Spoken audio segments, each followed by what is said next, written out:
When it comes to chord skills, most piano players and teachers focus on two things: learning the chords and drilling chord progressions. And this means that they miss out on the most important part. When I was studying music in college and grad school, I would drill the chord progressions that my teachers assigned me, and I would practice my pieces.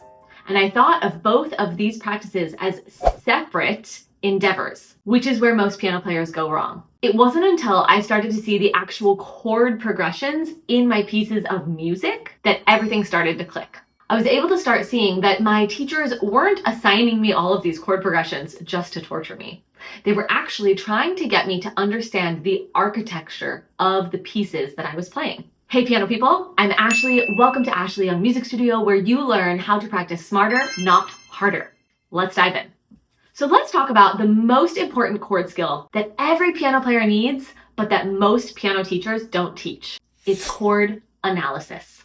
This topic can sound scary. Don't turn off the video. A lot of people don't know where to start with chord analysis, so we're going to make it really simple today. By the end of this video, you're going to know exactly why chord analyzation is essential to make true piano progress, even if you're a beginner or even if you have been at it for a while but you don't know music theory. And I'm going to show you exactly how to do chord analysis at 3 different levels, so that even if you have no prior knowledge of chord analyzation, you're going to walk away from this video knowing where to start. So first of all, why is it important? Chord analysis will help you learn faster and play at a much higher level. There are really honestly endless benefits of chord analysis, but I want to highlight 3 of the most beneficial ones for you. The first one is better sight reading. When you know the chords and you can analyze them quickly, sight reading becomes all about recognizing patterns instead of looking at individual notes. This makes sight reading faster and so much easier. This is also really helpful in the early stages of practicing a piece or in the actual practice of sight reading. The second way it helps is with improved memory. And it doesn't matter if you're trying to memorize your pieces or not. Every time you sit down to practice, you have to commit what you've done to some layers of memory in order to remember it the next day when you sit down to practice. And knowing how to do chord analysis, even at a very simple level, helps you commit all of the music to the deeper layers of your memory. The third way that it helps is with enhanced musicality. Knowing the chords helps you play more musically. It helps you emphasize the harmonic structure and understand the emotional direction of the piece. Let me show you how. Let's start simple. For beginners, the goal is to identify the basic chords within a piece. This is a skill that anyone can learn, even if you're just starting out. So let's look at an example with Twinkle Twinkle Little Star, which uses a very common 1-4-5 chord progression. Here's the trick. You're going to start by identifying the bass notes. In simple pieces like this, these bass notes often indicate the root of the chord. Now, that's not always true, and we actually see some examples of where that's not true in this piece, but you can see that there's a lot of C's, F's, and G's here in the left hand. We have one in measure 1, we have an F in measure 3, we have another C in measure 6, and then in measure 7, we have an F and a G. In the key of C major, these are the 1st, 4th, and 5th scale degrees, which means that any chord that's built on the 1st, 4th, and 5th scale degrees are the 1, 4, and 5 chords. Now, if you don't know what the 1, 4, and 5 chords are, that's totally fine. You're definitely going to want to check out this other video that I have where I show you exactly how to find the 1, 4, and 5 chord progression in any key. But just stick with me because it's all going to start to make more sense. So even with this basic understanding, you can start to hear what's coming next. So I have the 1 chord, I have the 4 chord, and back to the 1. I have the 5-7 chord, the 1 chord, the 4, 5, 1. Let's do that again. So the 1 chord, the 1 chord, the 4 chord, the 1 chord, the 5-7 chord, the 1 chord, the 4, 5, 1. Now, when I know this harmonic progression, I can always rest easy when I'm coming back to the 1 chord. And I can start to pick out the patterns. I can start to hear that, every time I play the 5-7 chord, it creates a little tension that makes me want to resolve back to that 1 chord. And you can start to predict what's coming next musically without reading note by note. Now, if you're already starting to see how this is helpful, go ahead and hit a thumbs up for this video, subscribe to the channel, and hit the bell so you never miss when I release these really helpful tutorials. Comment below, let me know what's resonating with you about the video, and copy the link and share it with a friend or share it with an adult community of piano players so that they too can start to understand and get started on this journey of chord analysis to make it easier to play and to play with a higher level of musical expression. So now let's take it up a notch with something a little more intermediate, like Beethoven's Für Elise. This piece isn't just a piece full of beautiful melodies. It's actually packed with chord progressions that guide the entire composition. And if you can spot these chords, you're suddenly playing with a deeper understanding. So looking at the beginning, the bass notes are alternating between this pattern that starts on A and this pattern that starts on E.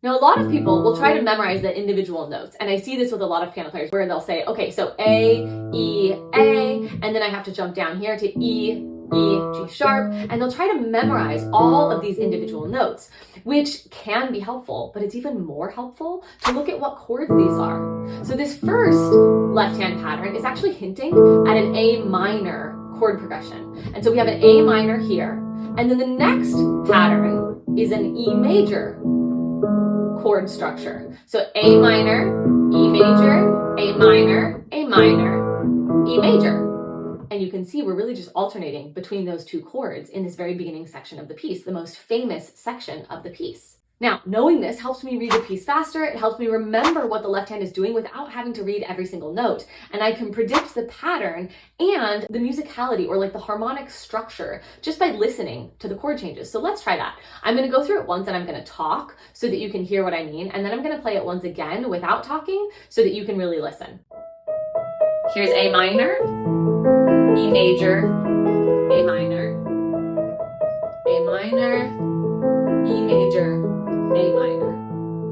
Now see if you can say those out loud to yourself and follow along with your ear, noticing when the chord is changing, and see if your ear even starts to predict what's coming next.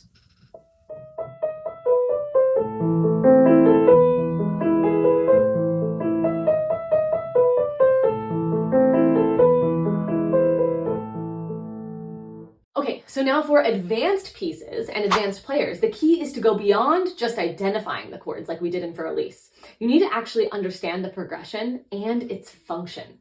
So let's take Bach's Prelude in C. Sounds like this.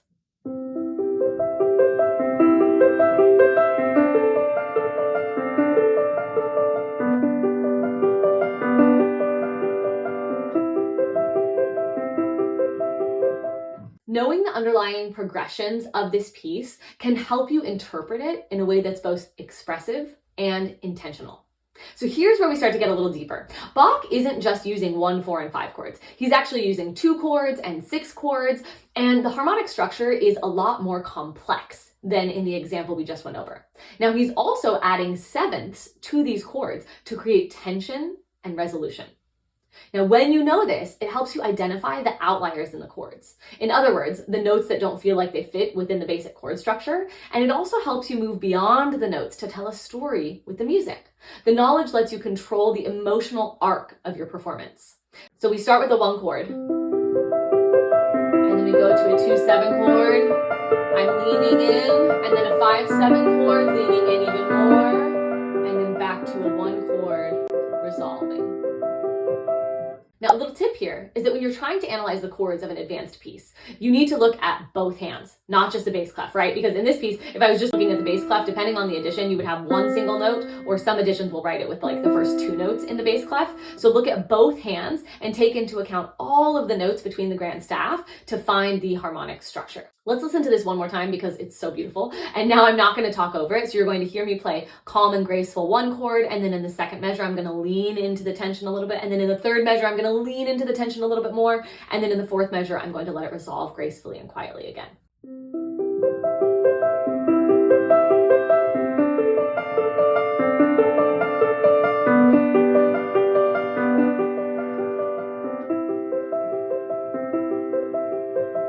Now, this little tip that I'm giving you here is true in a lot of pieces. And I would actually say like most of Western classical music, if you follow a dynamic structure or an expressive structure like this, where you lean into the dissonance, where you lean into the tension and then allow the release or the resolution to be calm and peaceful, it's going to be very beautiful. So, how do you get started actually doing this in your pieces? You're going to start with the bass notes. Just like we did in Twinkle Twinkle Star, and especially if you are more of a beginner or your pieces are a little bit more on the elementary level, just looking at the single bass notes in every single measure is going to give you a lot of information. It's not going to give you the whole picture, but it's a really great place to start. It's important to note that if you've never done chord analyzation before, you're not going to try to apply what you've learned in this video and get it perfect every single time. You might not even be able to look at every measure and know what's going on, but you can get started. And even if you figure out 2 or 3 measures in the entire context of the piece, it's going to be a lot more helpful than knowing 0 measures. Now, after you start with the bass notes, you're going to look at repeated patterns, because the wonderful thing about music, and especially about Western classical music, is that there's going to be parts that repeat, right? We know this. There's going to be entire sections, entire rhythmic motives, entire melodic motives, and also harmonic motives, meaning chord progressions that repeat throughout your entire piece. So find those patterns, circle them, put a star by them, highlight them so that your brain can very easily spot them, recognize them, and put them into the context of this harmonic progression or of your chord analysis. Now, if you are on the advanced side, the other thing that you can do is use Roman numerals to analyze your chords. So look at the chords and how they fit into the context of the key. Are they built on the first scale degree, on the second scale degree, on the third scale degree? And again, if none of that sounds familiar to you, that's okay. You can check out that video that I mentioned earlier about how to find the primary chord progression in every single key, and that's going to help you a lot. Now, the more you understand chord progressions and the more you practice chord analysis in your pieces, the more control you're going to have over your playing, the faster you're going to learn, and the more expressive you can be. Just get started in a very simple way. Pick your easiest piece and make it a goal to see if you can find 2 chords in the entire piece. And then make it a goal to see if you can find if those chords are a part of a larger pattern and how many times that pattern repeats in your pieces. Even if you start with something small like that, you are going to be so much better off than you were before you watched this video. Now, if you are interested in learning how to design a weekly practice routine that accelerates your trajectory towards confident musical expression, join me in my free piano practice lab. This is a free 4-day piano event that's coming up in January 2025. It only happens twice a year. And throughout these 4 days, you learn all of the practice methods that you need in order to move you beyond the notes to playing with confidence, depth, and emotion. Whether you are aiming to impress your friends or feel more fulfilled in your own practice and playing, this 4-day piano class will completely transform you. Spaces fill up really, really fast, so don't wait. Go ahead and grab the link right here on the end screen and reserve your free seat. In addition to the 4 days of piano classes, you're going to get a free workbook, a free practice playbook, and so many other freebies as well. You can click that link right here on the end screen, as well as the link for that other video about the primary triads that I kept mentioning in this video. That's going to give you even more of a context for chord analysis and make it even easier for you. Grab both here on the end screen, and I will see you next time. Happy practicing.